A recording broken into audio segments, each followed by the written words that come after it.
Question number 1. I call Douglas Ross. Thank you very much, Presiding Officer. As the month of Ramadan begins, can I take this opportunity to wish all Muslims in Scotland and across the UK a very peaceful, holy month? The First Minister's party said this when asked by journalists just last month if they had lost 30,000 members. As the SNP clearly stated when asked, fewer than 300 members have left the party over the period. The quote continued, "This story is both malicious and wholly inaccurate. Fortunately, few people are gullible enough to believe it." It's since emerged that the story is 100% correct. So why did Nicola Sturgeon's party, the party of government in this Parliament, lie to the press and the public? On matters for which the Government has general responsibility, First Minister.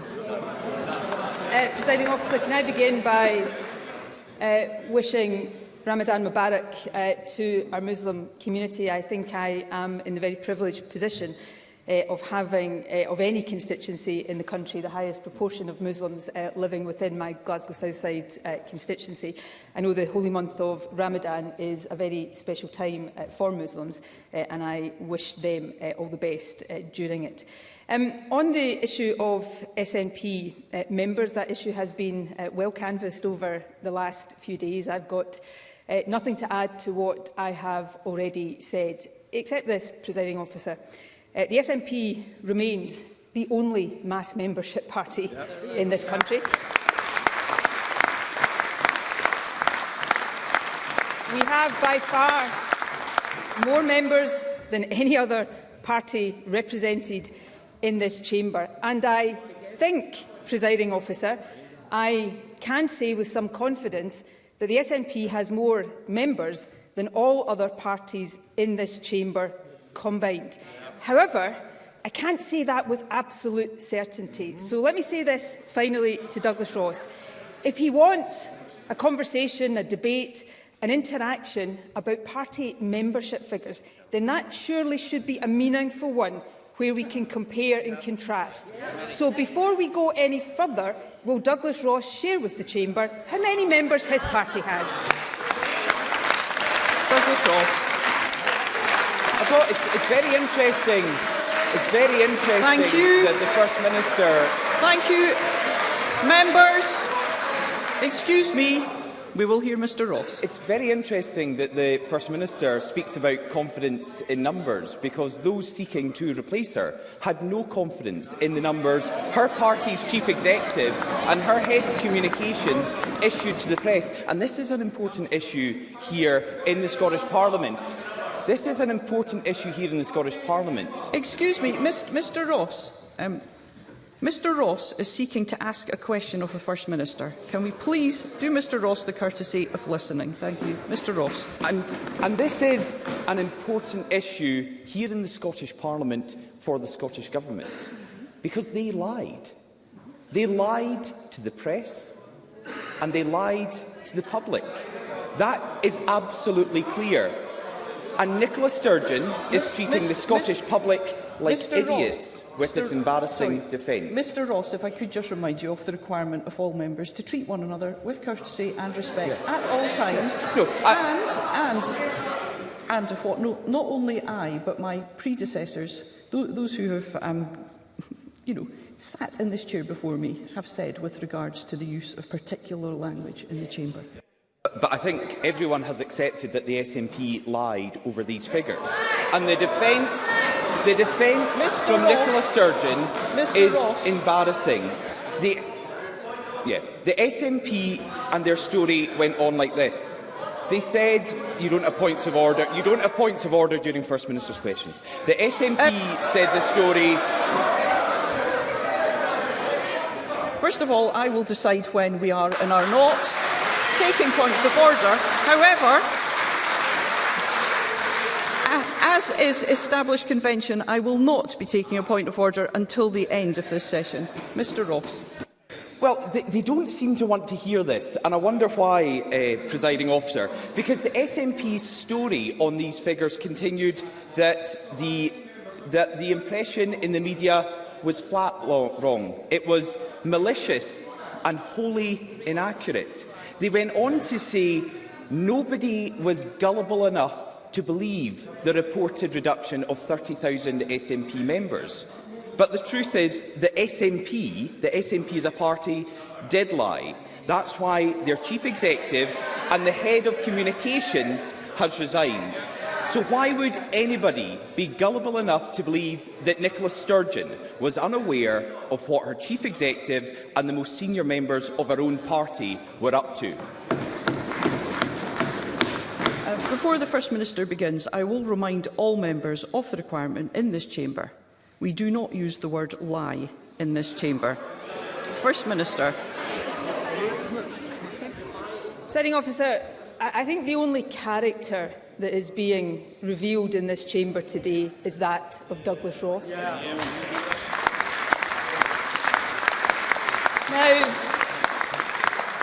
Douglas Ross, as leader of the opposition, no doubt going to be a very long-standing leader of the opposition.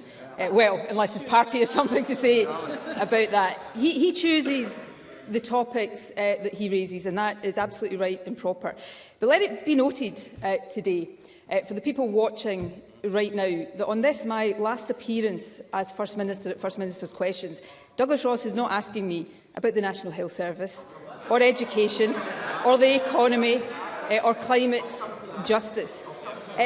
But this is the topic he has chosen: party membership figures. So that is fine. But if we are to have a proper interaction, I don't think Conservatives, given yesterday's events in the House of Commons, should be lecturing anyone about honesty and integrity. But coming back, presiding officer, if we are to have a debate about party membership figures, then before we go any further, perhaps Douglas Ross would answer the question that I posed last time and that we're still waiting for an answer on. How many members does the Scottish Conservative Party have? Surely he knows. Tell us. Douglas Ross. Nicola Sturgeon started a week early. When you're on the backbenches, you get to ask the questions at FMQs. In your final one, you're supposed to answer. Now, the First Minister's farewell tour this week has been a masterclass in deceit and political spin. She was too busy, far too busy, to appear in front of the Scottish Affairs Select Committee, but somehow managed to eke out time in her schedule to sit down and loose women to debate the great offices of state and the matters of state with Janet Street-Porter. She says her party is experiencing growing pains. This must be the first time that growing pains have actually shrunk something. She claims that she's left her successor a brilliant foundation. First Minister, that's all that's left. The foundation, the house that Sturgeon, Salmond and Murrell. Sorry, I'm finding it very difficult to hear you from here. I would be grateful if we could hear one member at a time and only those members who I've called. Mr Ross. I was just saying how the First Minister claimed to have left her successor with a brilliant foundation, but that's all that's left. The foundation, the house that Sturgeon, Salmond and Murrell built is collapsing. And the SNP have said it themselves. Party President Mike Russell admitted this week they are in a tremendous mess. First Minister, he's right, isn't he? First Minister. Well, firstly, if he wants to know about collapsing political parties, he should look at a poll about leaders' favourability ratings published this very morning. It does not make happy reading for Douglas Ross. But on the issue of priorities, presiding officer, and these are not the issues I would have chosen to go on today, but Douglas Ross has chosen them. So if he wants to talk about priorities, let me point out that I am not the member of this Parliament that missed a veterans' event to referee a football match.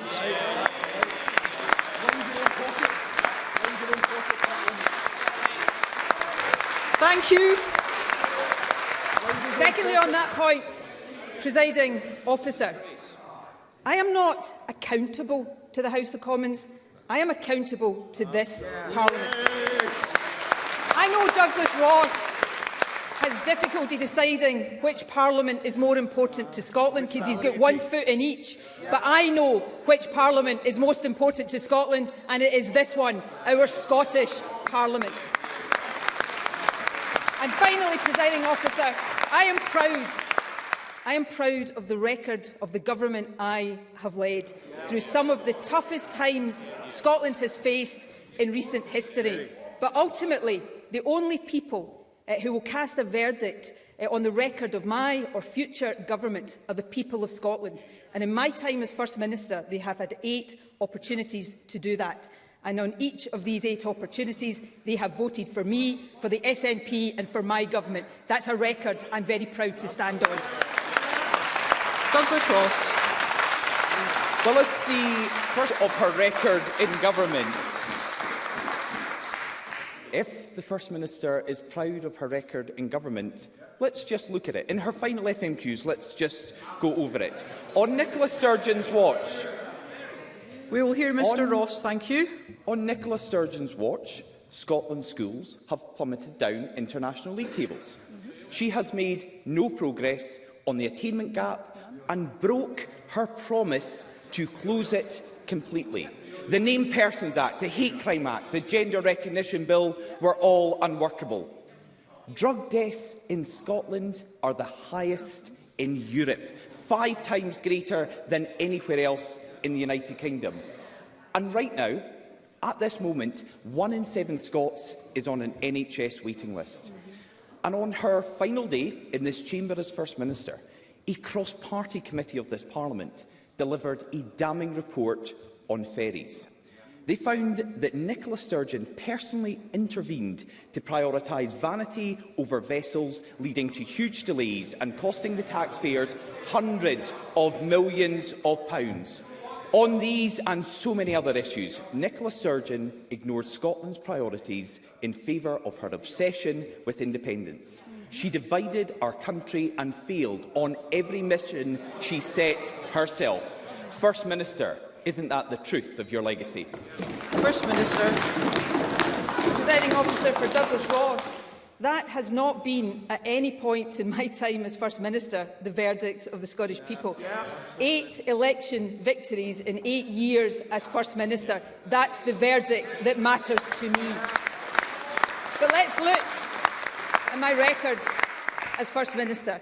Progressive income tax, the Scottish Child Payment, lifting children out of poverty, the baby box, closing the attainment gap, record numbers of people from backgrounds like mine going to university, a national investment bank leading the way in climate change, abolishing prescription charges, minimum unit pricing, saving lives, record high health funding, the best performing accident emergency departments anywhere in the UK, the Domestic Abuse Act, free period products, expanded, doubled childcare, the promise for care experienced young people, the highest level of school spend per pupil anywhere in the UK, the highest number of teachers per head, 8% more teachers now than when I became First Minister, free tuition for higher education, free bus travel for those under 22. I could go on and on and on,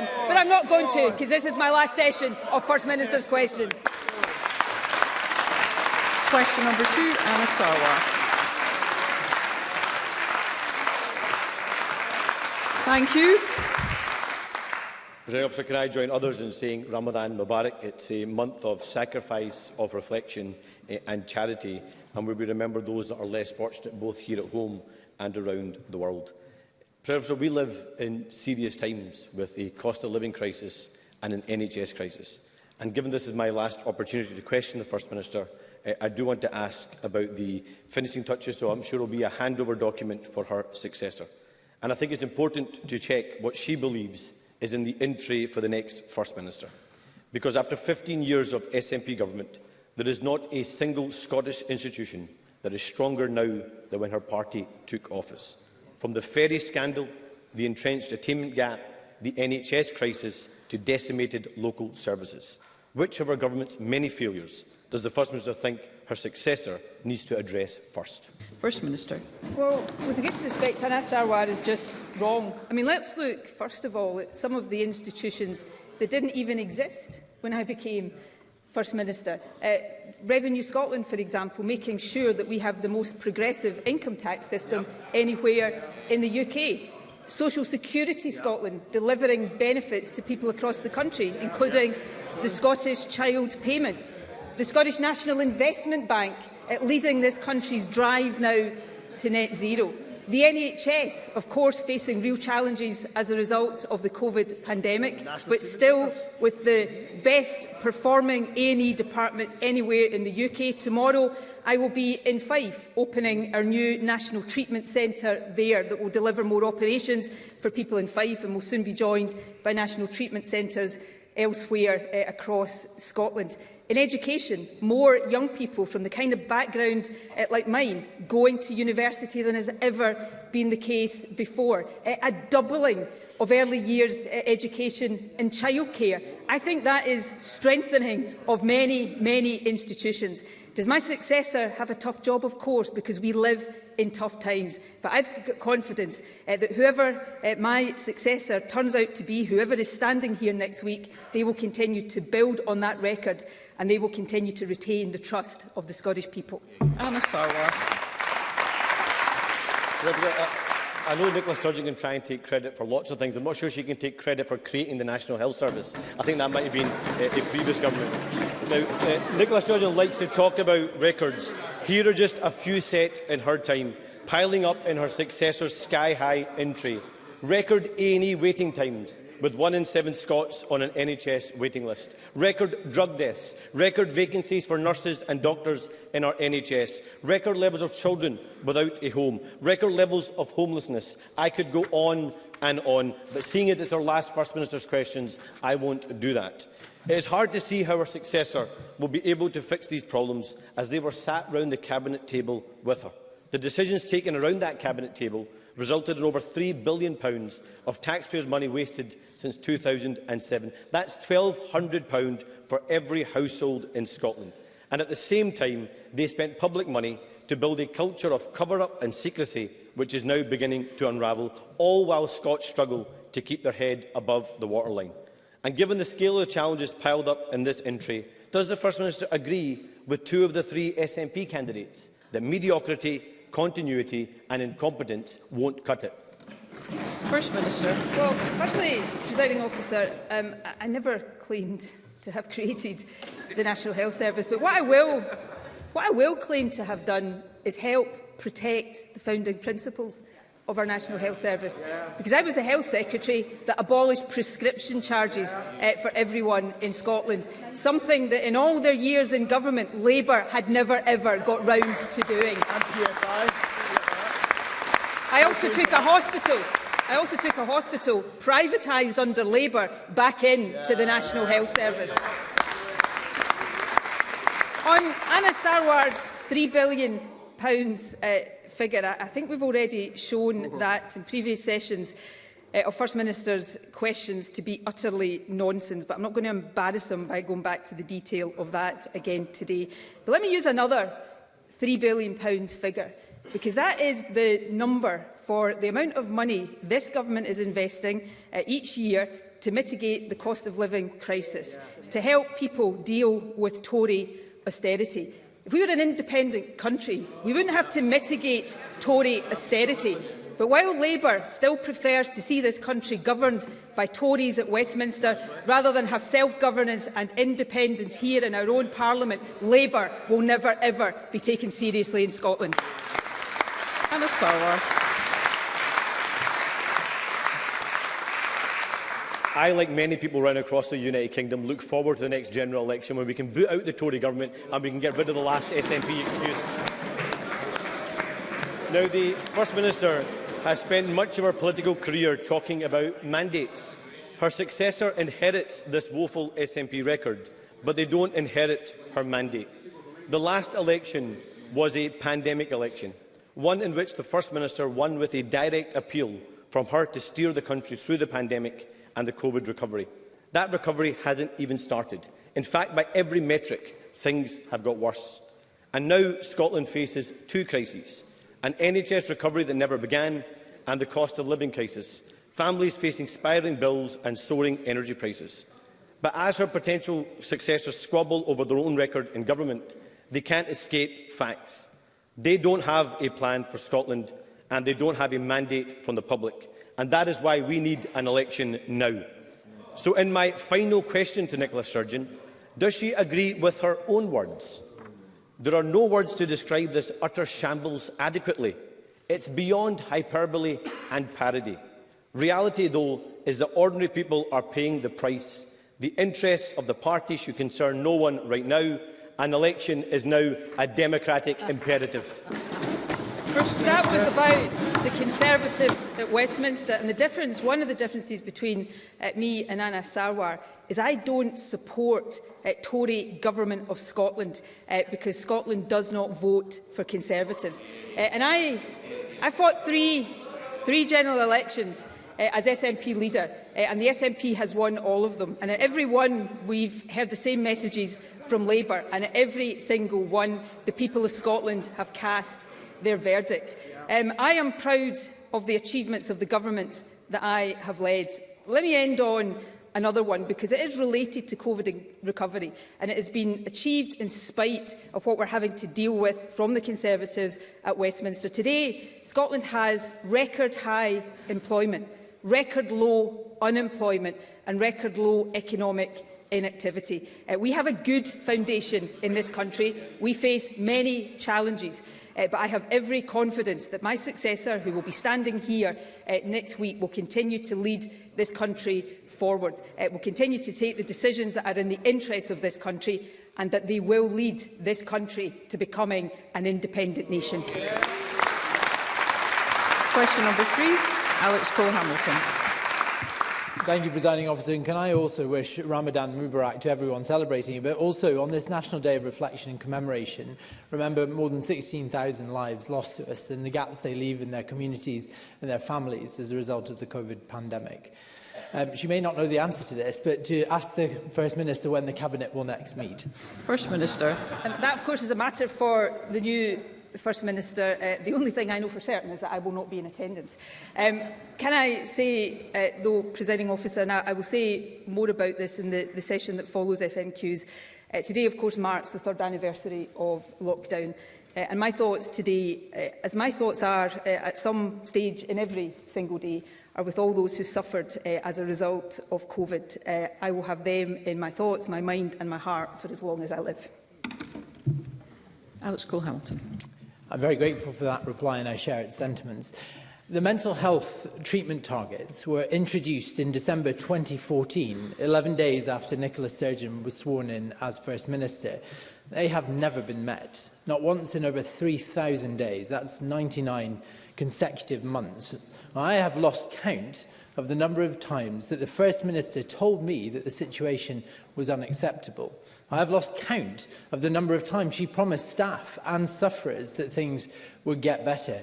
But in reality, Nicola Sturgeon quietly downgraded the Office of Mental Health Minister. Her Finance Department, headed by Kate Forbes, slashed £50 million from the mental health budget this winter. And her Health Secretary, Humza Yousaf, gave a personal promise to clear waiting lists for both children and adults by March 2023. Presiding Officer, look at the calendar. It's March. We are here, and the SNP are nowhere. There is a sea of human pain out there, so much unmet need. Don't just tell me that this is unacceptable. At this late hour, at the last and final time of asking, will the First Minister admit her government has failed Scotland on mental health? First Minister. What I will absolutely say is there is much more work to do on mental health. One of the things that has changed, certainly since I was a young person, and has changed even in the years I've been First Minister, is that we have reduced the stigma associated with mental health. More people are coming forward for help and treatment, and that is a good thing, but we must make sure the services are there for them. We have seen a significant increase in the budget for mental health under the SNP. Mental health spending has doubled in cash terms. We see many more people working in mental health services than was previously the case. Coming directly to CAMHS, because it is important and there is so much more to do. The number of children starting treatment for CAMHS in the most recent quarter is the highest on record by some distance, and we're now seeing the most sustained changes in CAMHS waiting lists for over half a decade. The overall waiting list has decreased by more than 9%, children waiting over 18 weeks has decreased by more than 30%, and children waiting over 52 weeks has decreased by more than 48%. So yes, much more to do, but progress being made, and I know it will be a priority for my successor, whoever he or she may be, to continue that progress. Question number 4, Fiona Hislop. To ask the First Minister for a response to the Intergovernmental Panel on Climate Change's synthesis report. First Minister. The evidence has never been clearer than it is now. We are fast running out of time to secure a livable and a sustainable future for the generations to come. This report must lead to an acceleration of global action to tackle the climate emergency. Scotland is making long-term progress towards net zero, but we are now entering the most challenging part of that journey, requiring truly transformational action across society and our economy. This cannot and will not happen without all of us, including everyone across this Parliament, supporting bold steps as part of a national effort to tackle the climate emergency. Lastly, at COP27, Scotland pledged an additional £5 million to address loss and damage, and we will continue to advocate for practical action and finance to support the Global South, where the effects of climate change are already being experienced. Fiona Hislop. Following the publication of this report, UN Secretary-General Antonio Guterres made a plea to all governments. He said, "Humanity is on thin ice, and that ice is melting fast. The report is a clarion call to massively fast-track climate efforts by every country and every sector and on every timeframe. In short, our world needs climate action on all fronts, everything, everywhere, all at once." I know how serious and ambitious the First Minister has been in leading on the climate emergency agenda, and I appreciate that. Does she agree that this stark assessment must lead to transformational and accelerated action by all governments, local government, the UK Government and her successor here in this Parliament to combat climate change? First Minister. I agree wholeheartedly with Fiona Hislop, and I agree wholeheartedly with the comments earlier this week of the United Nations Secretary-General. There's no doubt that we need concerted action, accelerated action on all fronts. I'm proud that Scotland is, and we are recognised as being, at the forefront of the global journey to reach net zero emissions and a climate resilient future. This Parliament's ambitious climate change legislation requires all of us, governments, individuals, communities and businesses, to take lasting action to drive down our emissions in a way that is just and fair for all. But we also need to see action and much higher ambition from the UK Government on the solutions for net zero that are currently reserved to Westminster, and of course we need other countries across the world to match that ambitions too. While Scotland's emissions reduction targets are in line with a global 1.5 pathway, it's vital that other countries revisit and strengthen the ambition of their 2030 emissions pledges and long-term strategies to align with a 1.5 pathway ahead of COP28. Liam Kerr. Very grateful, Presiding Officer. The IPCC report. We will suspend business.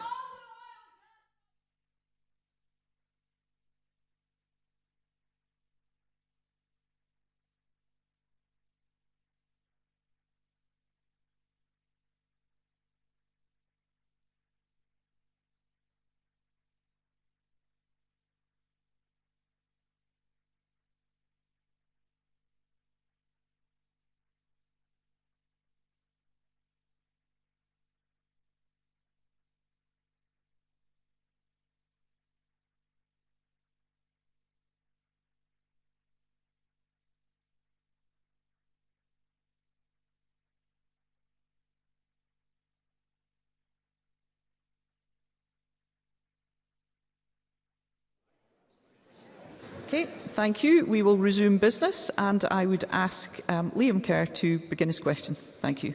Very grateful, Presiding Officer. The IPCC report made stark warnings about how, if we're to have any hope of tackling the climate emergency, we must look at all green generation technologies. Now, given that countries such as Japan, Germany and France are swinging behind nuclear-generated energy, which is a zero-emission clean energy source, isn't it now imperative that the First Minister's government looks again with an evidence-based and a science-led assessment at its knee-jerk banning of new nuclear in Scotland?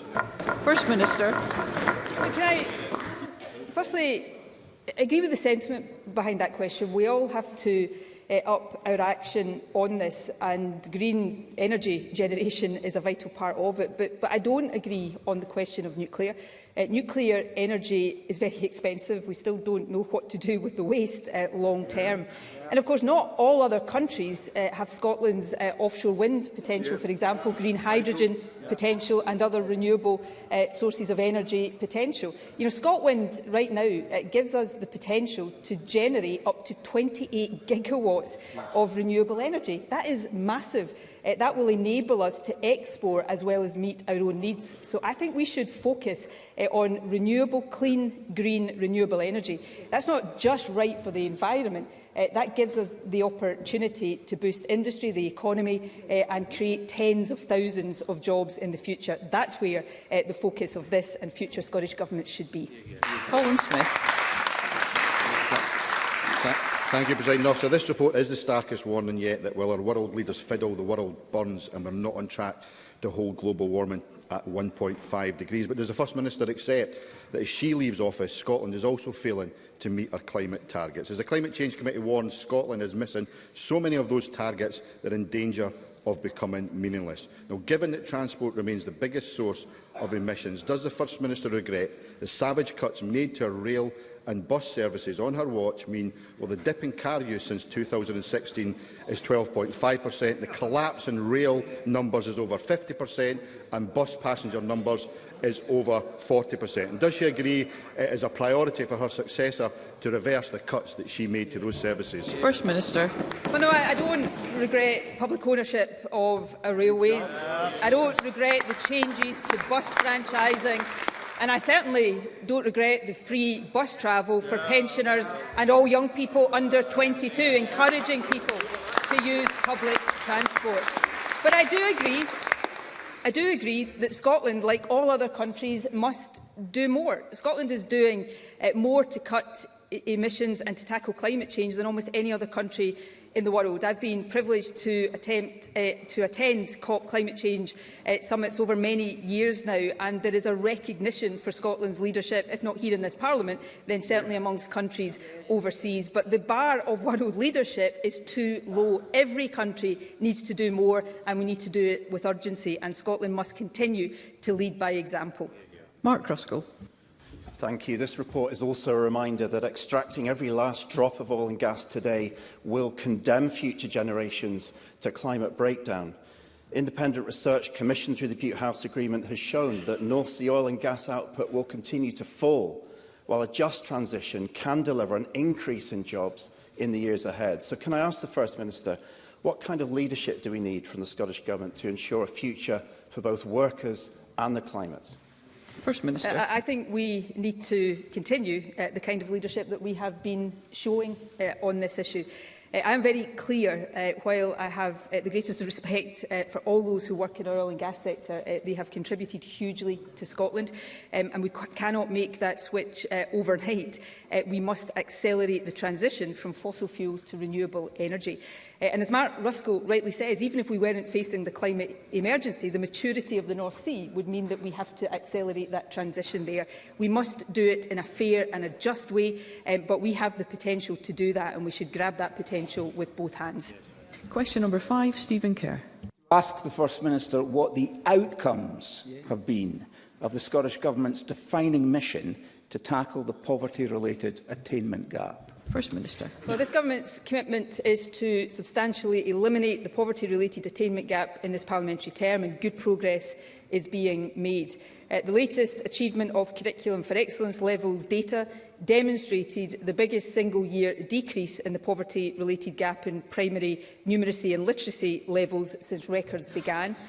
We are improving outcomes for young people impacted by poverty beyond school too. The percentage of 2021-22 school leavers in a positive initial destination is the highest on record, and the poverty-related attainment gap is at a record low, down 2/3 since 2009-10.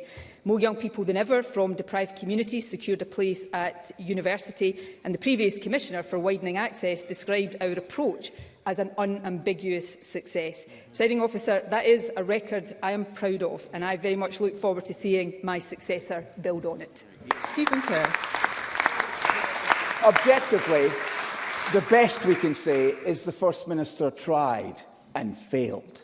Because education in Scotland is poorer. Here's her record.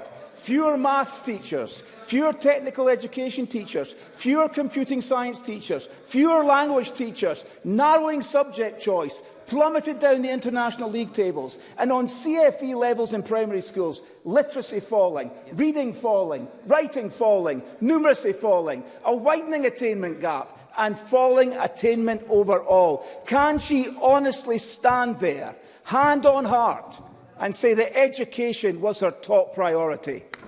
First Minister. Yes, I can. Now, Stephen Kerr asked me in his question about outcomes. I'm just checking that that was the word in his question. So I gave him the data on the outcomes, and he obviously didn't like it. So he wants to talk about inputs. So let me talk now about inputs. When I became First Minister, the number of school teachers in Scotland was 49,521. Today, the number of school teachers in Scotland is 53,459, an 8% increase. In early learning and childcare settings, the numbers have increased as well. In Scotland, we have the most teachers per pupil in the UK, and education spend per person is higher than in either England and Wales. In Scotland, we have 7,573 teachers per 100,000 pupils. In England, where the Tories are in power, that is just 5,734. In Scotland, we spend £7,600 per pupil. The Tories in England spend just £6,700. Yes, I am proud of this government's record on education, and I really do look forward to seeing it being built upon. Paul McLennan. Thank you, Presiding Officer. The recent Institute of Fiscal Studies analysis of Scottish tax and benefit reform found that lowest income families in Scotland are significantly better off, around £2,000 on average, as a result of this SNP Scottish Government's progressive tax and benefit policies. If this can be achieved with limited powers, how much further does the First Minister think we could go if we weren't beholden to a UK Government with policies that directly undermine this Government's mission to tackle poverty? First Minister. Now, I thank Paul McLennan for that question. And again, and this may be the last opportunity I have to point it out, it is really obvious how uncomfortable the Conservatives become in this chamber when we are talking about poverty. And I think that should be noticed. The Institute for Fiscal Studies rightly acknowledges the impact that progressive choices are having for low-income families. They highlight, and I'm going to quote briefly, Presiding Officer, that the Scottish Government have made clearly a distributional choice to channel a lot more money towards low-income families with children in particular, and that has a meaningful impact on incomes. If I had to single out the thing I was proudest of, it is that, helping lift children out of poverty, in marked contrast to the approach of the UK Government's welfare system, where they push children into poverty. That's the difference, that's the contrast. Question number 6, Jackie Baillie. To ask the First Minister what action the Scottish Government is taking to tackle the reportedly high levels of delayed discharge, which are estimated to have cost over £161 million in 22-23 to date. First Minister. Earlier this year, we allocated an additional £8 million to support health and social care partnerships to secure extra provision of 300 interim care home beds. To date, this has enabled 408 people to be discharged from hospitals to these placements, with a total of 633 people currently benefiting from an interim care placement. As part of the work of the Ministerial Advisory Group on Health and Social Care Pressures, we continue to work tirelessly with health boards and health and social care partnerships to ensure we are doing everything possible to support people out of acute settings and back into the community when it is clinically safe to do so. Delayed discharge has improved substantially under this government, and it is of course very welcome that over 96% of all people overall leaving hospital are discharged without any delay whatsoever. Jackie Baillie. Can I thank the First Minister for her response? Since she took office, over £1 billion has been lost to delayed discharge. At her very first FMQs, I raised cancer treatment delays. In 2014, 94.2% of patients started cancer treatment within 62 days, with a maximum wait of 187 days. This is now declined to 74% of patients starting treatment within 62 days and a maximum wait of 326 days. The 31 and 62-day cancer treatment targets are at their worst ever. When the First Minister entered Bute House, 148 patients waited over 12 hours in A&E. Now it's 6,600. 3,118 people were on waiting lists. Now it's 7,700. There were 6,200 children waiting for access to mental health services. Now it's over 7,500. Nurse vacancies have risen from 2,000 to almost 6,000. And in 2014, there were just 15 excess deaths. Now there are almost 4,000. Life expectancy in Scotland has gone backwards on her watch, and that is shameful. And as if that wasn't bad enough, the First Minister gave us Hamza Youssef, we must have a the question. worst health secretary since devolution. Let me make one final plea to the First Minister. She gave a commitment 2 weeks ago to look into the case of 9-year-old Harvey Martin, who has scoliosis and urgently requires surgery. Desperate for help, Harvey sent the First Minister a video message, and she has not yet replied. So before the First Minister leaves office, will she reply to Harvey and help him get the surgery he so desperately needs? First Minister. Well, firstly, Presiding Officer, let me address the case of young Harvey Martin, because I have been taking time rightly this week to check with NHS Lothian about his case, and I can confirm that Harvey will be given a date for his procedure very soon, and NHS Lothian will be discussing the date with his parents when they speak next week, and I wish young Harvey all the very best. On cancer waiting times, more patients have been treated on both the 62 and 31-day pathways in this latest quarter compared to the previous quarter, compared to the same time last year, and indeed compared to the last full quarter pre-pandemic. More to do, but progress being made.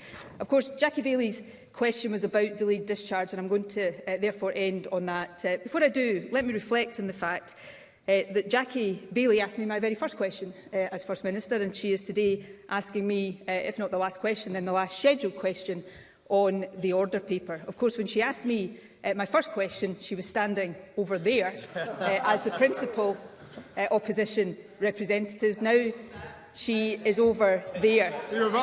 That says a great deal about the verdict of the Scottish people in the intervening period, Presiding Officer. And of course, I'm still standing here, which also says a lot about the verdict of the Scottish people. But finally, Jackie Baillie likes to do comparisons. So finally, on delayed discharges. Today there are around 1,700 patients classed as delayed discharge. That is far too many. But to be clear today, that includes everybody delayed for any period of time, even an hour.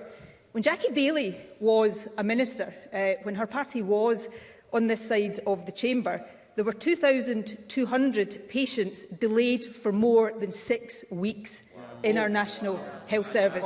That represented more than 70% more than 70% of all patients ready for discharge were delayed for more than 6 weeks when Jackie Baillie was last in government. Today, 96% of patients are delayed with no delay, are discharged with no delay whatsoever. More to do, presiding officer, but so much more, so much progress made since Jackie Baillie and her party were in office.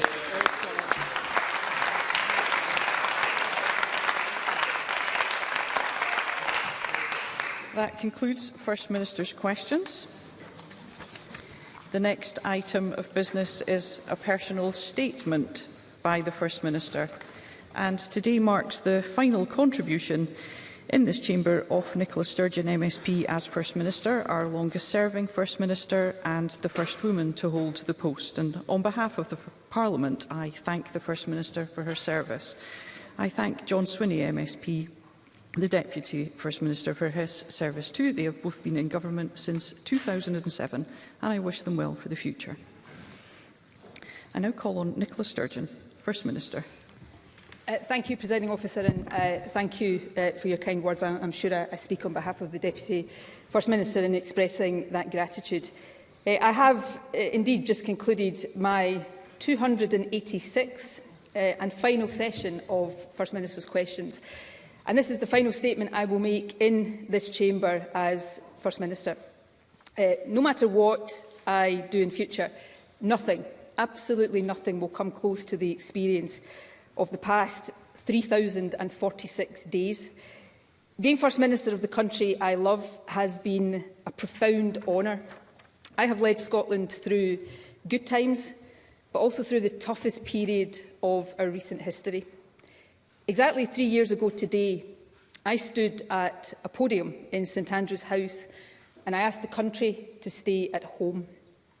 My thoughts today and always are with those who lost loved ones to COVID, with those who live still with long COVID, with our young people who lost out on so many of the normal experiences of growing up, and with everyone who endured the trauma of separation and loneliness. COVID shaped all of us. I know that it changed me, and in many ways it defined my time as First Minister.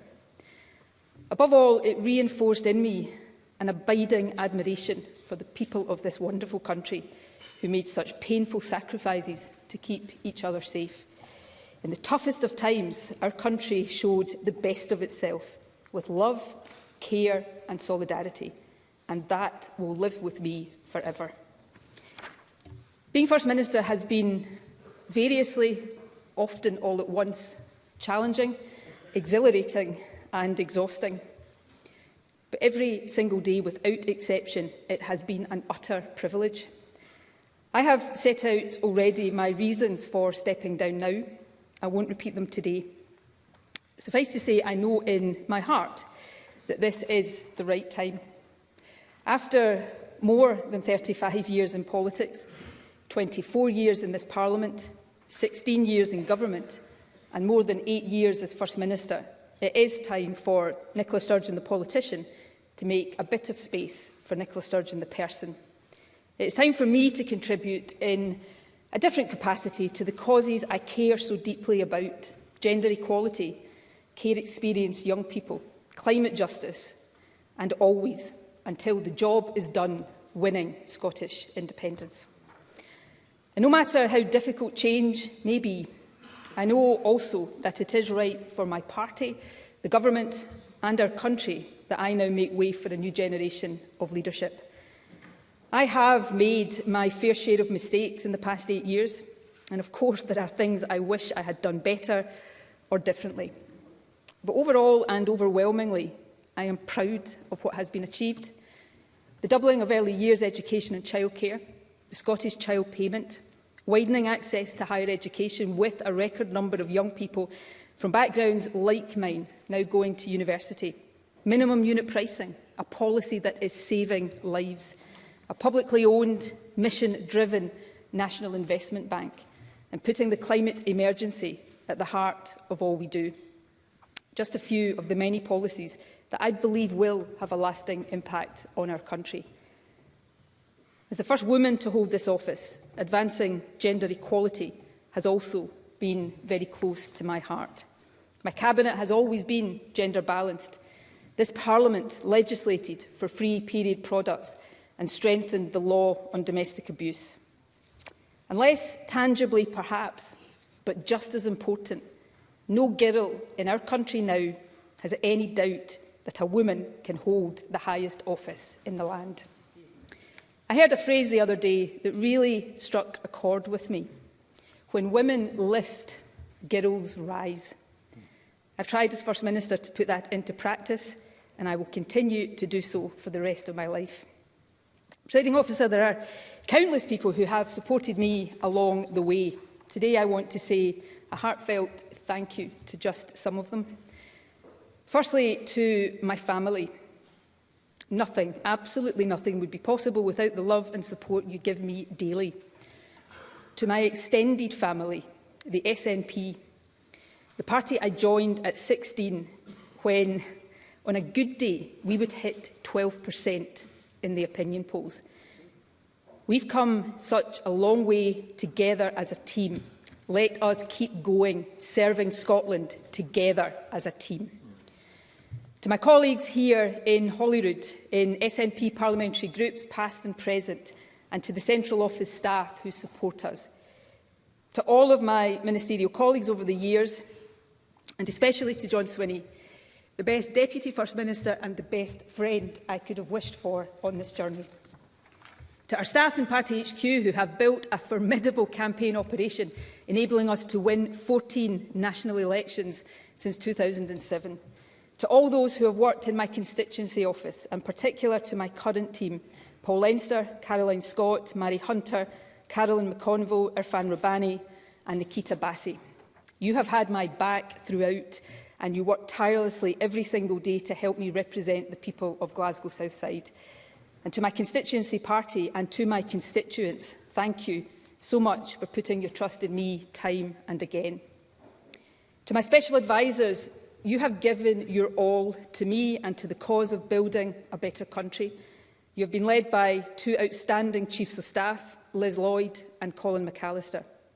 To our partners in the Scottish Green Party, I am very proud of the Butte House Agreement. Thank you for joining us in government.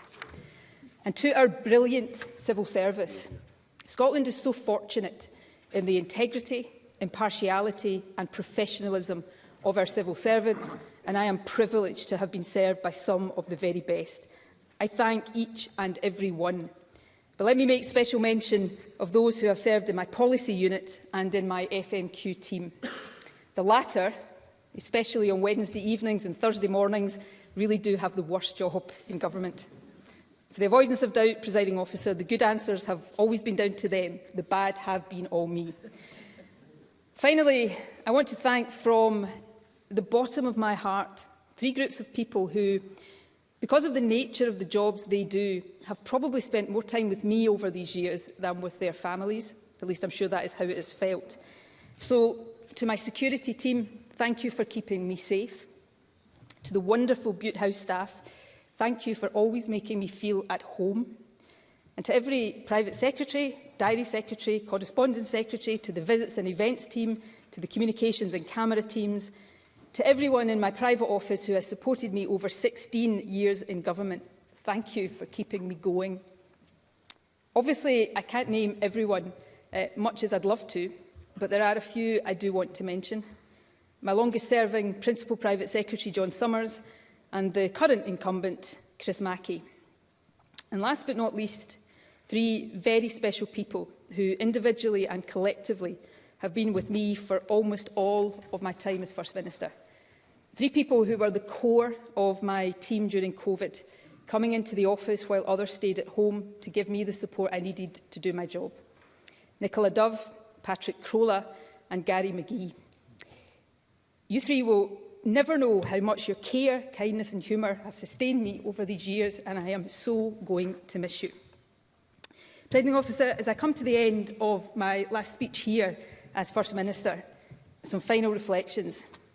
To you, I am sure you're hoping for a new First Minister whose answers on a Thursday lunchtime are not quite as long-winded as mine. Thank you for your patience. To my colleagues across this chamber, robust debate and holding government to account are the hallmarks of what we do in here. That is as it should be, and let me thank those in other parties for that. But maybe, just maybe, we might actually enhance our democracy if occasionally we, all of us, treated each other with kindness too, if we remembered that we are opponents, not enemies. And to my successor, next week we will find out whose portrait will go alongside mine on the stairwell of Bute House. Subject to this chamber's approval, it will either be Scotland's second female First Minister or the first from a minority ethnic background. Either way, that will send the very powerful message that this, the highest office in the land, is one that any young person in Scotland can aspire to. Never forget that every day in this office is an opportunity to make something better for someone somewhere in Scotland. Do not shy away from the big challenges or difficult debates. You won't get everything right, but it is always better to aim high and fall short than not try at all. And always draw strength, energy and wisdom from the people of this wonderful country. And it is now to the people of Scotland, all of you, whether you voted for me or not, that I reserve my final words from this seat. Thank you so much for placing your trust in me. Words will never adequately convey the gratitude and the awe I hold in my heart for the opportunity I have had to serve as your First Minister. It truly has been the privilege of my lifetime. And with these words, Presiding Officer, I draw it to a close.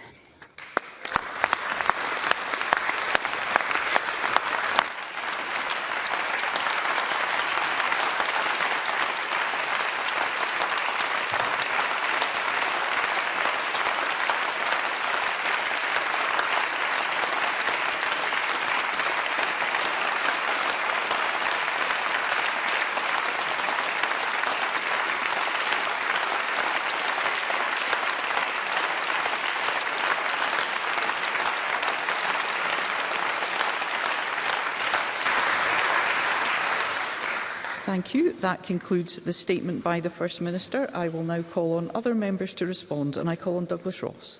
Thank you very much, Presiding Officer. And while I believe the First Minister and I see each other as adversaries rather than allies, and probably the final session of FMQs reiterated that impression, let me add a little balance in my final remarks to Nicola Sturgeon as First Minister. When Nicola Sturgeon leaves office, she will bring to a close a political career in this chamber that few, if many, can or will match in its length. 24 years of service to her constituents so far, 16 years as a government minister and over 8 years as First Minister. Indeed, since 1999, she has been a permanent fixture in this Parliament and on our party's front bench. In these times of political turbulence, that is staying power that many of us could only ever wish for. She has been a formidable campaigner, as her political opponents over the years can unanimously agree on. And no one can deny that Nicola Sturgeon has left, for better or worse, a mark on our country. We have all lived through the Sturgeon era of Scottish politics, and that era is now coming to an end. And nowhere will that change be felt more keenly than within the ranks of her own party. But returning to the government role, and as First Minister, for Nicola Sturgeon and her predecessors and successors, it remains the rarest of honours. And even rarer still for what Nicola Sturgeon described herself as a working-class girl from Ayrshire. I recognise the positive message it sends that in Scotland every child should have the ability to reach the heights that they dream of. And you know what, Presiding Officer, sometimes dreams do come true. I stand here in this chamber as the only recent politician to beat Nicola Sturgeon. I won the bet The bet I had with Nicola Sturgeon, made back in 2021, £100, and I won that. Just for the record, I have to say that I'm still awaiting payment, and it is perhaps one final example of delays from Nicola Sturgeon's government. But I mean it in all sincerity that the exchanges that we have, have been sometimes difficult, always robust, and we seek to do better in our politics. And I think the message the First Minister had can be listened by everyone in this chamber. And the First Minister has also spoken of the additional responsibility that she has had, and she said this in the past, to help every woman and girl in our country fulfil their own potential. And I think that as the first woman holder of her office, she has been a role model that women and girls can aspire to in Scotland today. These are all achievements for which the First Minister should be rightly proud. Yet while the First Minister is a talented politician, those talents have not always been used to the best of their ability in government. I'm not going to use this session to labour over the arguments that we've had on this side of the chamber time and time again. I simply say this, that on her first day in office, Nicola Sturgeon promised to be the First Minister for all of Scotland, regardless of your politics or your point of view. But for some, too often she used her position to further her party's political objectives, rather than bring the country together and govern in all of Scotland's interests. However, I accept that holding the high office is a great burden and honour. And I think it is right that on this day of all days, we acknowledge the difficult responsibilities that the COVID pandemic placed upon those in power. And along with the First Minister and others, I put on record our thoughts on this side of the chamber for everyone who sadly lost their lives and those who continue to mourn the loss of loved ones. As I said earlier, it's no secret that the First Minister and I are not best friends, and I'm sure she won't miss our weekly FMQ exchanges as she watches on from the backbenches. In my time as Leader of the Opposition, I have asked Nicola Sturgeon 256 questions. Once or twice, I've even got an answer. But away from this chamber, I know that political leadership also takes a personal toll on those who attain the highest office, and it takes a toll on those closest to them as well. I think we could all see that the thanks that the First Minister gave to her family and her staff were difficult for her to articulate, but are keenly felt. There will have been countless times that the First Minister will not have been able to have been there for her family and her friends as she put the demands of leadership first. So I hope that in standing down, the First Minister will be able to take comfort from having more time for family, friends and, of course, her passion, reading. So on behalf of this side of the chamber, while we have passionately disagreed with Nicola Sturgeon over the years and no doubt will continue to do so into the future, we wish her well as she leaves the office of First Minister and forever the future holds for her.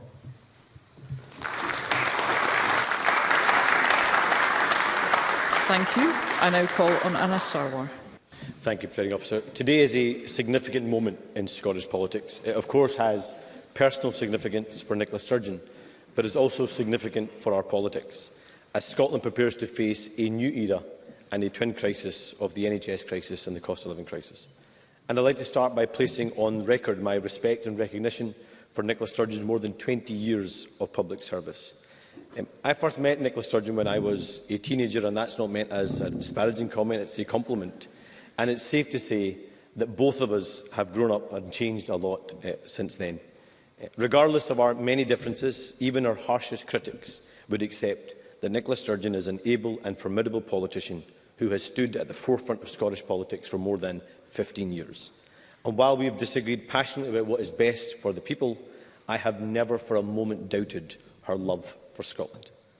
And seeing the first woman elected as First Minister, an achievement, Presiding Officer, that cannot be understated, was an important moment for our country. It was a sign to women and girls, regardless of their politics, that there should be no limit to their ambition, that there was no position, no office in the land that they couldn't aspire to, and there was nothing that they should not be able to achieve. Now, I'm sure many people will point towards our more robust exchanges at First Minister's questions, but on many occasions, Nicola Sturgeon and I have attempted to build consensus, particularly in calling out and challenging the rising levels of prejudice and hate in society. And I think this is in part driven by our deep connection with the south side of Glasgow, something that the First Minister herself referenced, the most diverse part of Scotland. And I know how much celebrating the rich diversity in our communities means to her. I would even challenge perhaps maybe she's worn traditional Asian dress more often than I have in my lifetime. Now, there are many things that we can disagree and divide on, but there is one issue which I believe should always unite every political party in this Parliament, and that is the fight against prejudice and hate. In her resignation statement last month, Nicola Sturgeon spoke about the personal toll that politics takes. And I often reflect on how much our politics has changed, how much more divisive it has become, how intolerant it can often be. And the challenge, I think, for all of us is how we build a politics that, of course, allows for strong disagreement, passionate debate, robust arguments, but that never descends into hatred, because far too often, particularly online, our politics does descend into that hatred. But, Presiding Officer, it's not by the praise or the criticism of her opponents that any First Minister will be judged.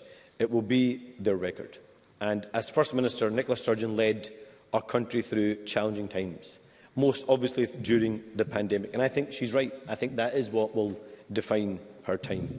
And I recognise the immense pressure and the toll many of the decisions taken in those difficult years will have taken. And at a time of uncertainty and anxiety, she attempted to provide stability and reassurance to people across this country at the darkest moments. Now, Presiding Officer, I think it's fair to say that during our many robust debates with one another, I've learned some of Nicola Sturgeon's tells.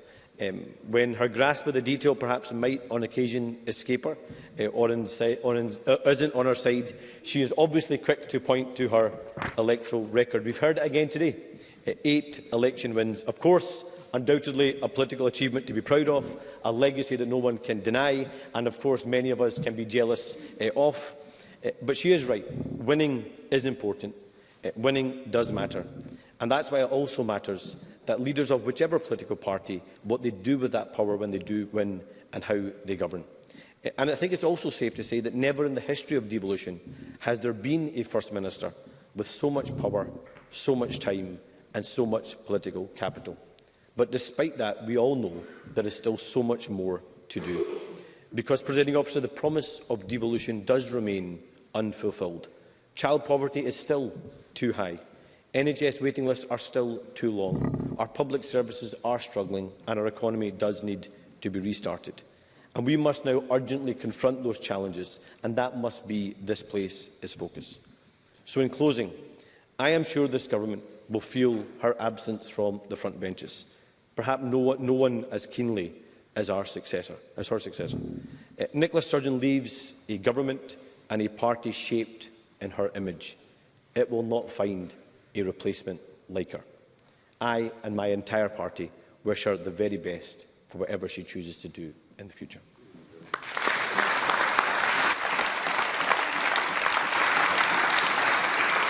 Thank you. I now call on Patrick Harvey. Thank you, Presiding Officer. I'm privileged to be able to offer a few comments from the Scottish Green Party at this moment. And now, over the last wee while, I've heard both the First Minister and the Deputy First Minister reflect on how they might have felt back in their early days as teenage activists if they had known the role that they would go on to play in providing the role of leaders of government for Scotland. But my first memory of meeting Nicola Sturgeon, years before I stood for Parliament myself, was when she was providing opposition, not government. And I'm sure there were times when opposition meant saying no, but in the first year of this new Scottish Parliament, with the rights and equality of a marginalised group on the line, Nicola Sturgeon recognised that when the government does the right thing, the role of opposition involves being constructive. And in the law most often called Section 28, it was a nasty homophobic hangover of the 1980s. And in the first debate about repealing that law, Nicola Sturgeon said Section 28 is plainly and simply about discrimination. It is about singling out one section of the population and labelling it as unacceptable. Now, she was not the only politician saying so. But what she did helped to ensure that that issue was not seen as government versus opposition, and that rival parties with serious disagreements could work between them to find the common ground and work together for the good of the country. Now, I've agreed and disagreed with Nicola Sturgeon on issues over the years since then, but in recent months, she has shown that same commitment to stand by another vulnerable group in our society, while so many in politics and in the media were dredging up the tropes and prejudice of past decades and redirecting them against transgender people. So I can still see today what I remember from those days. Nicola Sturgeon's commitment to be an ally to marginalised people remains part of her character as a politician. Now, as I say, I didn't know at that time that I would go on to join the Scottish Parliament, or indeed that I would have the chance to sit with Nicola Sturgeon on the advisory board of the Yes Scotland campaign for Scottish independence, or even that I would share the stage with her at the Glasgow Hydro, of all places, even if we did have to share the bill with a certain Mr George Galloway. I certainly couldn't have imagined that she and John Swinney would pick up the phone and offer to negotiate an agreement which would bring the Greens into government for the first time in this country's history, advancing action on climate justice and progressive values, and in doing so, infuriating right-wingers, vested interests, polluting industries, and even one or two of their own backbenchers. So I also see today what I remember from earlier days, that Nicola Sturgeon sees the value in politicians and political parties recognising their differences, but seeking common ground and finding ways to work together for the good of the country. Presiding Officer, on this day of national reflection, we all share the sentiment Nicola Sturgeon expressed a few minutes ago. And as for the things that her time as First Minister will be remembered for outside of the political bubble, I think for most people it will be her leadership during a pandemic that changed all of our lives. At the start, as we were just coming to terms with what the world was facing, some governments around the world chose bluff and bluster, pretending they knew the answers or offering false simplicity in place of the complex truth. Nicola Sturgeon made a braver choice to be clear about what wasn't known and to express the same fears and uncertainty that we all felt. Throughout the pandemic, she not only fronted up the Scottish Government response on an almost daily basis, but she did so with honesty, clarity and humility. And by doing that, she earned the public trust. So, Presiding Officer, whatever the future brings, I thank both Nicola Sturgeon and John Swinney for their service to Scotland. I wish them very well, and my highest hope for them is that they continue to find ways to infuriate all the right people.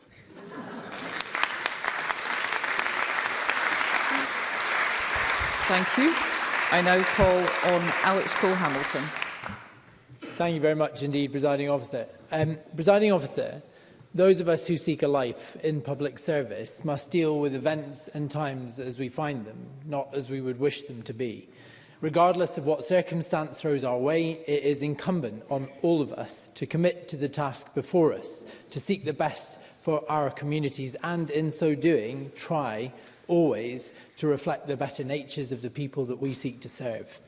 As the first woman to achieve this office of First Minister, Nicola Sturgeon has provided inspiration to the women and girls that will doubtless follow her to this, the highest office in the land. She has been Scotland's First Minister through some of the darkest hours in our modern history. I think it is important to recognise her tireless and substantial commitment to the office that she has held for longer than anybody else. And that tireless commitment was no more evident than in the worst days of the pandemic, a time of unprecedented anxiety for our country, when she offered a voice of calm to people stuck at home. She will be aware of the times that she has walked in step with my party, when she adopted our policies on things like childcare and the pupil premium. She will recognise the times that when we have voted with her, sometimes against the prevailing wind, on the physical punishment of children, on alcohol pricing, on advancing the rights of Scotland's LGBT+ community. She has acknowledged some historic wrongs as well, like yesterday, for the victims of forced adoption. She knows my background, and as such I will always appreciate her dedication, her continuing dedication to young Scots currently in the care of this state, or who have experience of the Scottish care system. Presiding Officer, good and bad, this chamber will debate her legacy long after her departure. The First Minister and I are very different people. Our visions of the future of Scotland and of the United Kingdom just do not align. But I recognise hard work when I see it. I am also grateful for the kindness that she has done me personally on occasion.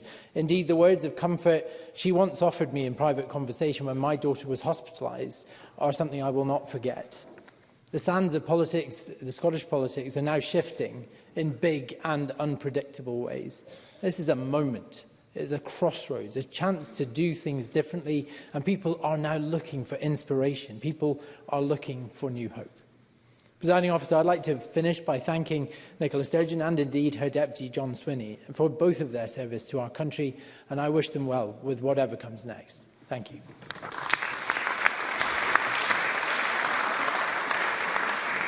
Thank you. I now call on Emma Roddick. Thank you, Presiding Officer. It is truly an honour to be speaking today on the resignation of the First Minister, though it is a decision that I and I think the country are still needing to come to terms with. When the First Minister became the First Minister, I was 17 and I was in the audience at Eden Court where she came to speak to voters and activists about her plans for Scotland. And I'm going to come back to that moment later, but for now I'm going to reflect on that plan for Scotland, because that plan is what brought us the baby box. It's what brought us the Scottish Child Payment, the promise, all emblematic of the progressive values that the First Minister not only brought to the fore of the SNP, but brought so many into the SNP on the back of. Now, Stop the World, Scotland Wants to Get On is rightfully a very famous campaign line of Winnie Ewing's, but Nicola Sturgeon didn't wait for independence to bring it to life. She has been an ambassador for Scotland, and that will serve us well when her successors deliver independence. She's also always stayed true to herself, and as a young survivor of sexual assault, this is the First Minister I watched stand up, not just when it was easy or abstract, but when it was difficult, and say women deserve justice. And I think we can also look at how she's spent the last few weeks in her role, when people can't accuse her of it being about keeping her position next time or winning applause. She has tackled misogyny.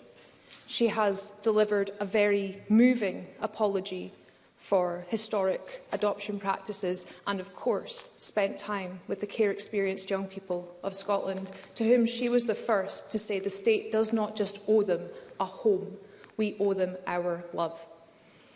And at a time that we were so isolated, so separate, Nicola Sturgeon was trusted, invited and welcomed into millions of living rooms across the country.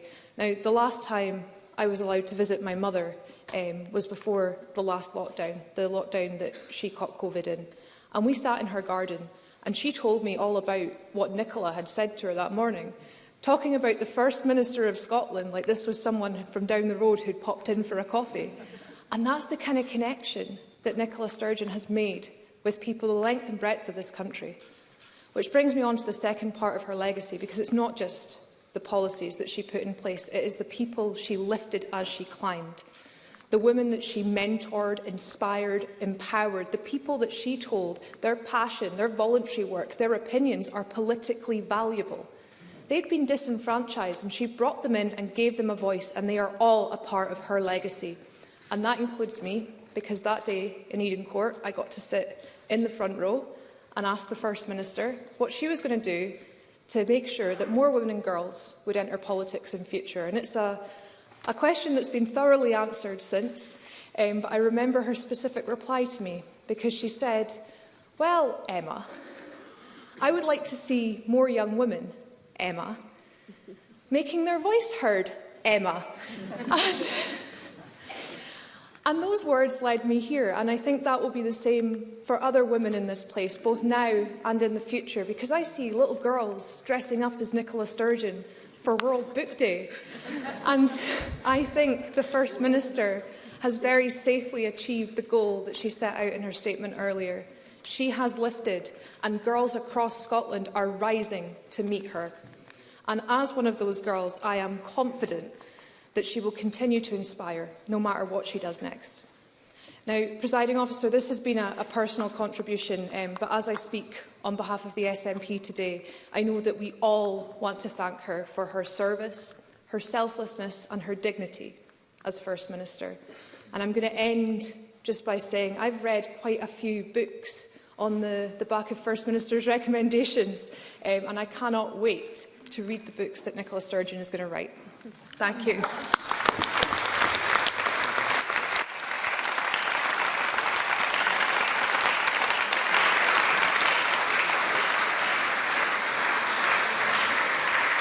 Thank you. And I call on Nicola Sturgeon, First Minister. Thank you, Presiding Officer. I am going to be brief. Firstly, because I know everybody wants to go and have lunch. But secondly, I'm not sure that I can go much further without crying. So just to say from me to colleagues across this chamber, thank you for your generous comments. They mean a great deal to me, and I deeply appreciate them. To Emma, I remember that exchange really well, and I cannot tell you how proud I am of you that you now sit in this Parliament making such a positive contribution, and who knows, may one day stand here at this place in our Parliament. Thank you for that contribution. Emma's is one of probably thousands of interactions I've had with girls and young women across these 8 years of my time as First Minister.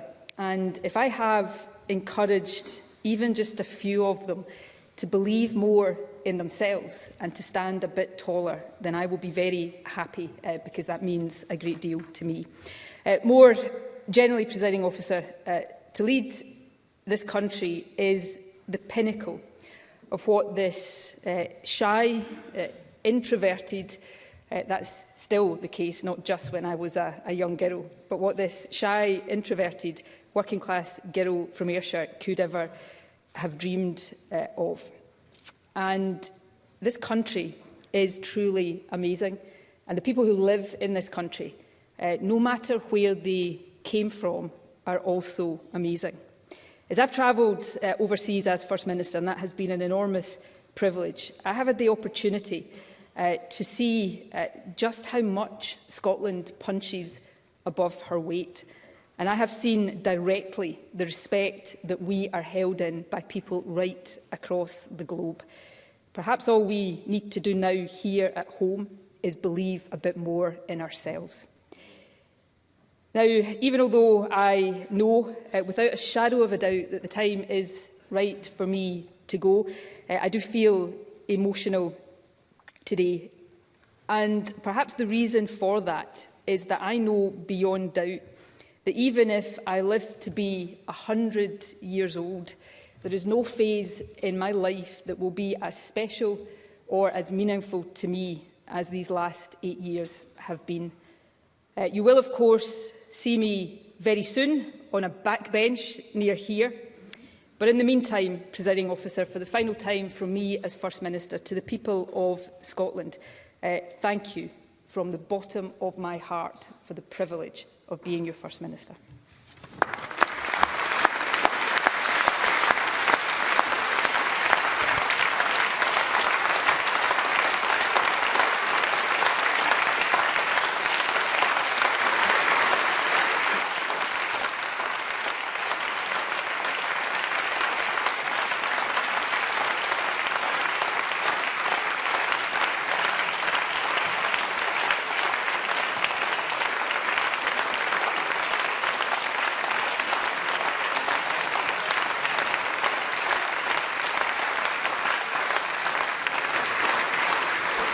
Thank you.